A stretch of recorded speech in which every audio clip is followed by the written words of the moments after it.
Olá, não olhadores! Olá, não olhadoras! Eu sou o Otávio Gá, este é o Super 8. E hoje? Já usei bastante essa camisa aqui, mas hoje eu não podia não usar, né? Porque, putz, é camisa perfeita pro filme. Terceiro filme de Jordan Peele na área. O cara que era um ator e roteirista de comédia e do nada decidiu ser roteirista e diretor de filmes de terror e suspense e já chegou arrebentando a boca do balão, sendo indicado na categoria principal do Desinibido de Ouro e ganhando estatueta de melhor roteiro original, além do apreço do público. Esse cara aí, terceiro filme dele. Simbora.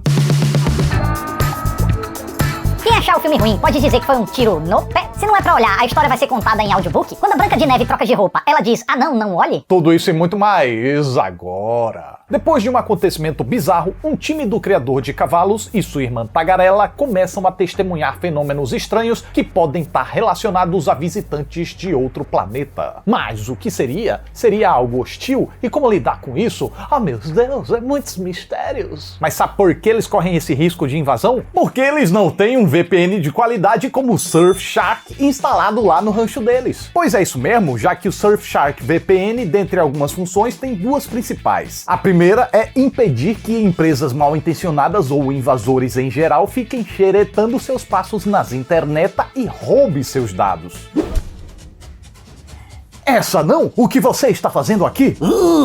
Eu estou te vigiando, te xeretando, te rastreando. Ah, mas é aí que você se engana, já que eu tenho o Surfshark! Essa não! Não!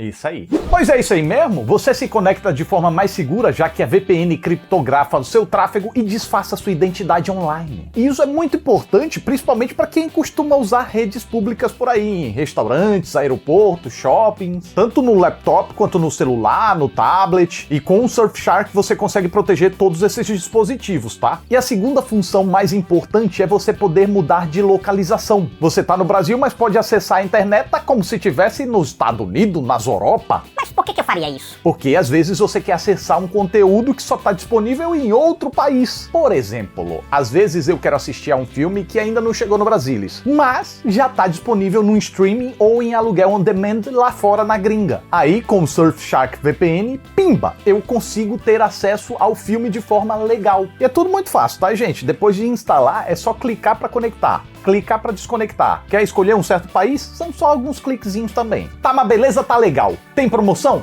Tem sim. Pra você aí. Sim, você, Rafael. Você também, Bruna. E todos vocês que são espectadores do Super 8. Usando esse código aqui, você vai poder assinar o Surfshark com 83% de desconto. É o que, Gabriel? Você achou pouco? Pois tome mais 3 meses grátis de bandeja. Promoção exclusiva, gente. 83% de desconto, mais 3 meses extra grátis. Então não vai perder essa oportunidade, né? Ah, tá! Quase que eu esquecendo. Você ainda pode experimentar o serviço por 30 dias e se não gostar, pode pedir o dinheiro de volta. Pois joia, agora você já sabe como se proteger, então vamos lá para nossa análise. Ah, e esse vídeo tem duas partes. A primeira, uma análise sem spoilers e depois com spoilers para eu dar minhas interpretações sobre certas questões do filme. Jaelson? Então vamos lá. Mesmo tendo ainda uma curta carreira como cineasta, Jordan Peele já arrecadou muitos admiradores e igualmente já desperta uma enorme expectativa sobre os seus próximos trabalhos. E eu imagino que expectativa excessiva deva ser o maior desafio de Não Olhe ou simplesmente Nope no original. Nope ainda não é uma completa ruptura com o estilo que o Jordan Peele apresentou em Corra e em Nós. Mas era o suficiente para muita gente dizer que esse filme aqui seria o seu pior até então. Algo que eu não conseguiria dizer no momento. Tudo bem, vamos concordar que Corra seria o melhor em valores, é mais redondinho, é mais ajeitadinho, mas em patamar eu acredito que esse aqui esteja lado a lado com Nós. A diferença mais crucial, a meu ver, é que os dois primeiros filmes trazem uma crítica social mais em foco. Esse aqui tem sim alguns apontamentos críticos, tem uma coisa sobre racismo, sobre o desespero por atenção midiática, climática das pessoas, sobre ambientalismo, mas são questões acionadas de um jeito mais brando e diluído. Então,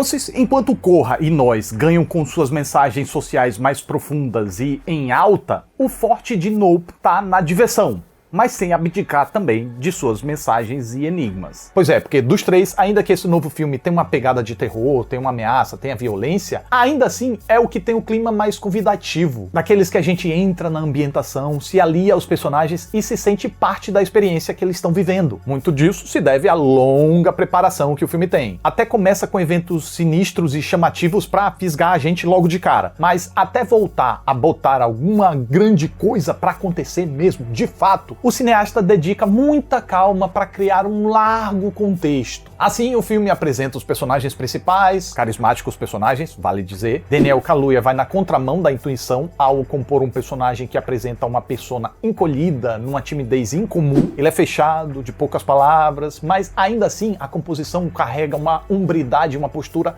admirável para que O.J. não pareça chato de acompanhar. O ator também tem um olhão muito expressivo e isso é muito utilizado aqui. E é até engraçado que o cara é tão preso, tão travado, que o tempo de reação dele é mais lento. E não creio ser por acaso, já que essa característica dele vai ser usada ao longo do filme para que mesmo quando ele esteja se cagando de medo, a gente aceite certas atitudes controversamente corajosas. Tudo isso porque lá atrás foi estabelecido que ele tem uma maior frieza para lidar com problemas graves. Ah tá, e sua timidez também encaixa na proposta por fazer ele ter o hábito de evitar contatos visuais, o que também vai ser utilizado lá na frente. No contrapeso, Keke Palmer já propõe uma presença contagiante. Ela é muito despojada, espontânea e verborrágica, o que traz um pouco de leveza e comicidade ao projeto. Tópico esse que é muito bem domado pelo diretor para não ficar excessivo e prejudicar o clima do todo. E assim a energia dessa personagem serve também para equilibrar o tom da narrativa, que poderia cair num marasmo afastador se todas as atenções se voltassem ao personagem do Kaluuya, que é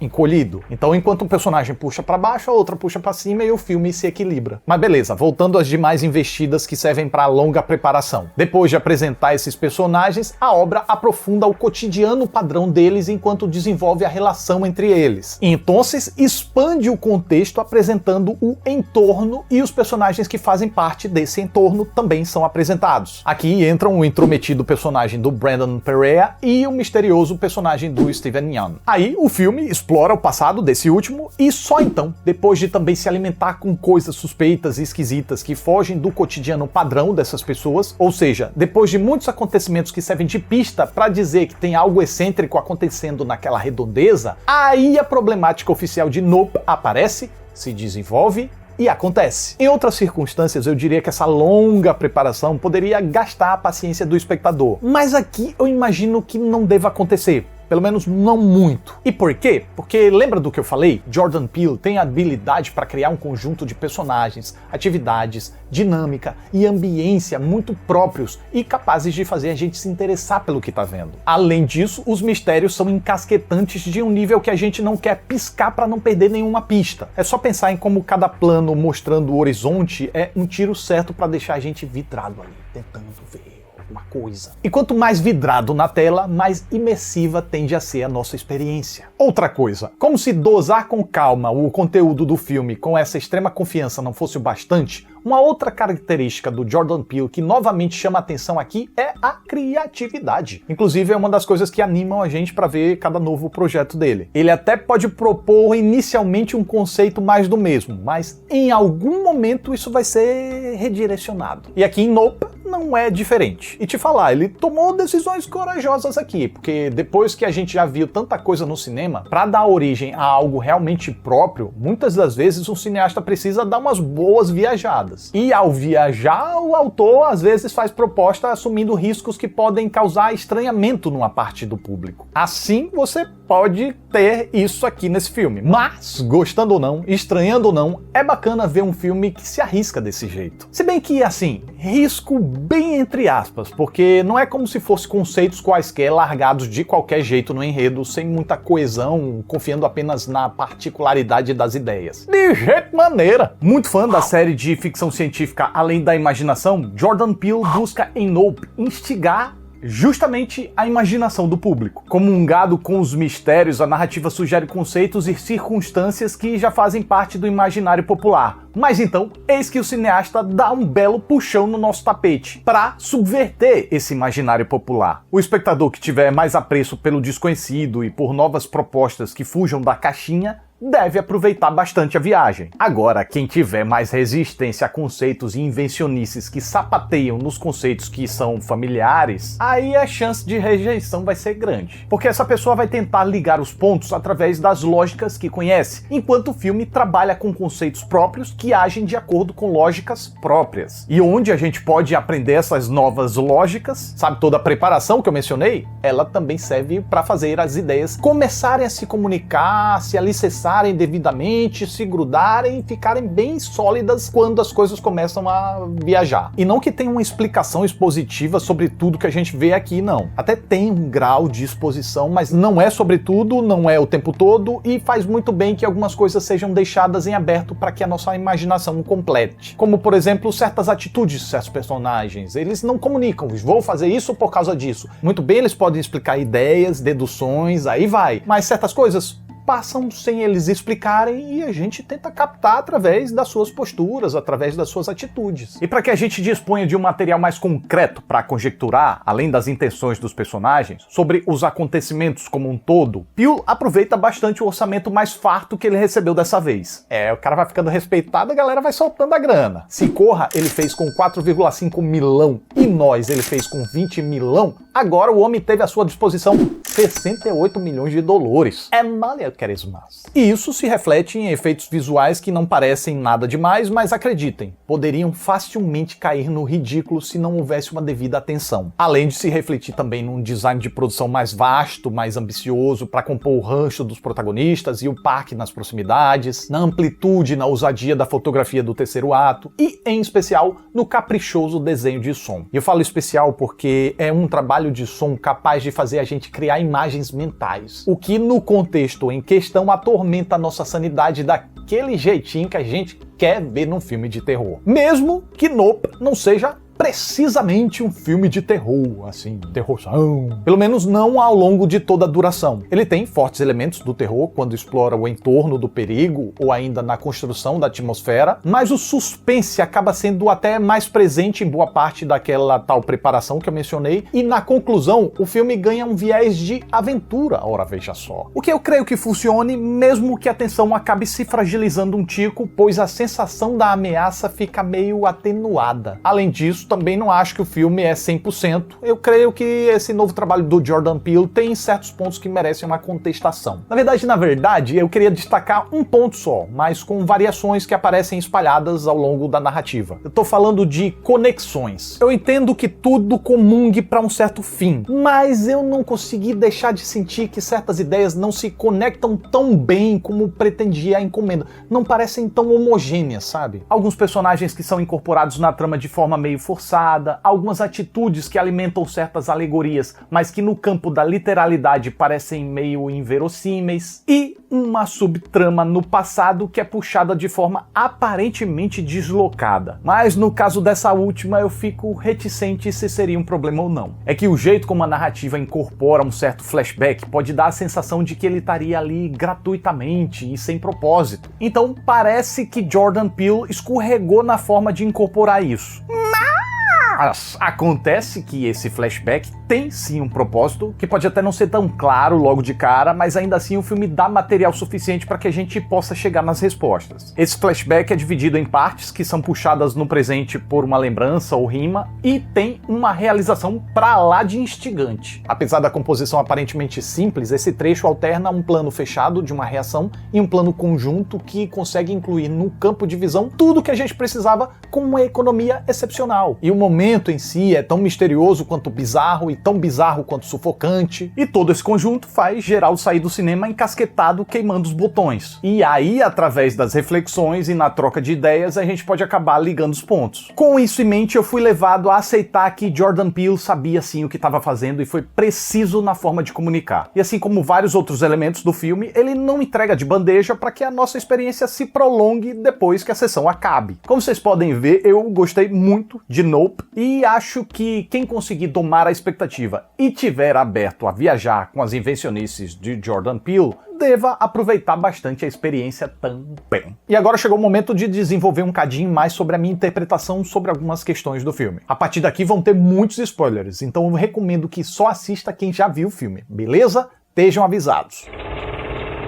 Desde o letreiro inicial, Nope já indica que Jordan Peele dessa vez vai tratar sobre um tema menos óbvio, a espetacularização. Tá, espetacularização do quê? De tragédias, de animais, da violência. O que é apresentado aqui, tanto através da ótica de quem espetaculariza e busca chamar a atenção a todo custo, quanto através da ótica de quem consome e precisa saciar uma curiosidade que não sabe de onde vem, principalmente quando é algo proibido. Cronologicamente, o primeiro evento que o filme trabalha é a tragédia que aconteceu no set de gravação daquela sitcom em que o chimpanzé Gordy entrou em parafuso. Esse é aquele tal flashback que está aparentemente desconectado da trama principal.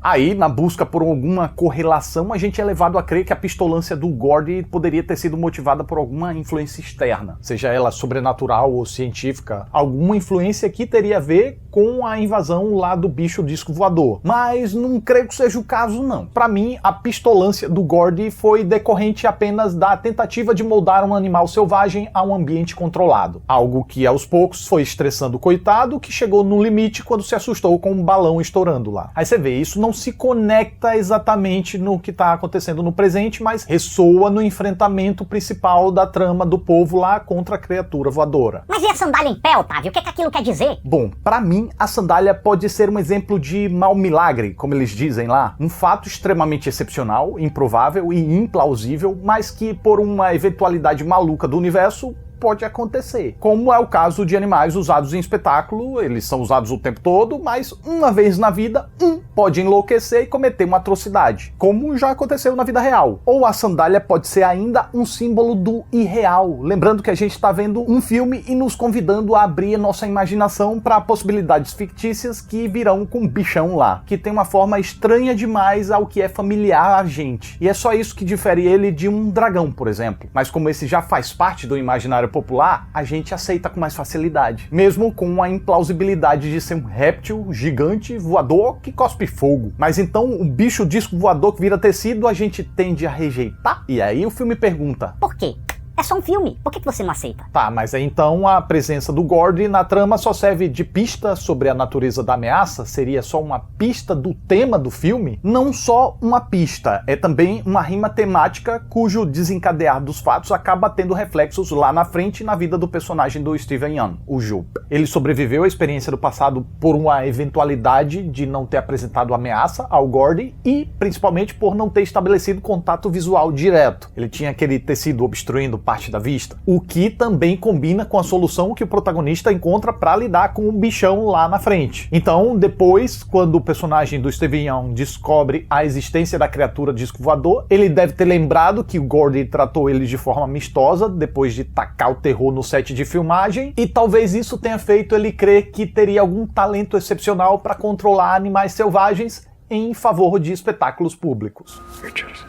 E usa isso para fazer o show oferendando os cavalos pro bicho comer. Os cavalos que ele estava comprando do OJ. Por isso o bicho estava sob controle. Enquanto estava sendo alimentado ali, estava de boas. Só que ele cometeu o mesmo erro da produção na qual ele participou no passado. Que erro? Durante certo tempo, pode-se até criar uma sensação de controle sobre o animal, mas do nada pode bater um vento errado, estourar um balãozinho, ou o cavalo da vez que serviria de oferenda decidir não sair do lugar, fazendo com que o Jean Jacket mostre sua natureza selvagem incontrolável. Tudo porque mexeram num bicho que estava quieto para explorarem sua imagem comercialmente. E como? Sendo exibido aos olhares de uma plateia. Por isso, não olhe, não exiba o bicho. Inclusive, não sei se você percebeu, mas eu evitei chamar o filme pelo título BR. Parece meio pedante ficar chamando só Nope, Nope, Nope, mas não é isso não, tá, gente? É que a simplicidade e a informalidade desse termo, do jeito que é ressoado na trama, são perfeitas para a proposta, enquanto o título brasileiro é excessivamente explicativo e, digo mais, spoilerento, já que não olhar é parte da solução da problemática e uma das grandes mensagens do filme, que critica a busca das pessoas por olhares o tempo todo, por atenção o tempo todo, inclusive se pondo em perigo e explorando animais para fins de espetáculo. Não olhar para o bicho pode servir como uma alegoria para não fazer uma espetacularização, o que é a especialidade do TMZ, o veículo de imprensa no qual aquele motoqueiro trabalha. E notem como o furo da reportagem é mais importante do que a própria integridade física dele. Ele cai e a primeira coisa que pergunta é: Did you get that on camera? Uma lição alegórica que até os mocinhos escorregam e não percebem, já que mais tarde eles tentam explorar o monstro também e tentam filmar para lucrar com essa descoberta. No fim eles até se salvam, mas no processo acabam sacrificando o bicho, que é também o que aconteceu lá no passado com o chimpanzé Gordy. Tiram o bicho do lugar dele, exploram a imagem dele, tiram paciência, estressam o bicho. Quando ele despiroca das ideias, aí acabam abatendo ele. Não sem antes ele também fazer vítimas humanas. E é o que pode acontecer quando o ser humano tenta controlar e explorar a natureza a seu bel prazer. E como vocês podem ver, é uma mensagem interessante, pertinente até, Luísa Mel que o diga, mas é uma mensagem bem mais singela e tocada de forma mais suave em comparação com as que Jordan Peele discutiu nos panos de fundo dos seus filmes anteriores. Porém, dá um tempo em mensagens sobre feridas sociais mais óbvias, se permitindo abordar temas menos em alta e de forma mais paralela, é uma estratégia sagaz do Jordan Peele para não bitolar o espectador a sempre esperar supercríticas sociais mastodônticas em seus filmes. Além disso, Nope também é um filme muito dedicado a falar sobre o cinema, sobre os ICs do cinema que nos convidam a participar, nos quais a gente assina um contrato para ser enganado de forma controlada e para participar dessas possibilidades malucas que o cinema propicia. Mas, para isso, a gente precisa estar disposto a embarcar na viagem. Senão, se a gente já entrar no passeio cheio de impedimentos e limites, aí a frustração vai ser certa. E essa é a minha reação enquanto eu assisti ao filme. E se lembre que tem um link na descrição para você conhecer o Surfshark com 83% de desconto mais 3 meses grátis na faixa. Utilizou durante um mês, não ficou satisfeito? Pode pedir seu dinheiro de volta. Mas eu acredito que você vai ficar satisfeito sim, porque você precisa se proteger aí nas suas conexões. É ou não é? É! Surfshark VPN. Tá aqui na descrição o linkzinho maroto, viu? Então é isso, mais um Super 8 tá chegando ao final. Fico muito grato pela atenção de vocês, muito obrigado, até a próxima.